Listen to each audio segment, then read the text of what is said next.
see how it's framed up already, is, What about the idea you guys just had? Well, let's. what I was thinking, you'll have the siding on here is another 1.5 inches. I've run basically another 2x around this whole system, around here. Yeah. Out that 1.5 inches. Yeah.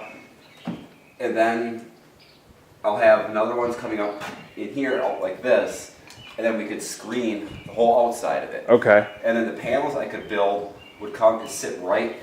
Flush on Into that. here. Yeah. Okay. But I said, then we'll have, what I could do on these then, is basically you got the little turn things. Right. Just put a couple of those on there, just turn those. Yeah, exactly. panels Which is come exactly right out. how my father-in-law's place up in New Hampshire has it. You Yeah. just turn them and they pop out. And they actually, he switches between screen and glass every season. Okay. Because it turns into a screen porch part of the season and he turns to glass when it's cold. But Yeah, this this is was, I was been thinking on this one, was like, how would be the best route simplest. to go with this? Yep.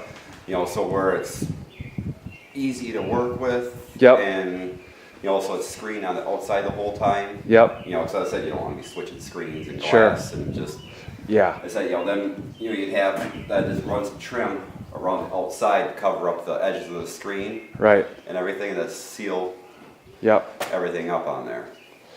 Yeah. No, Brad, I don't know. What do you think about that? Seems totally reasonable to Sounds me. like a perfectly workable, reasonable solution. Yeah. Okay.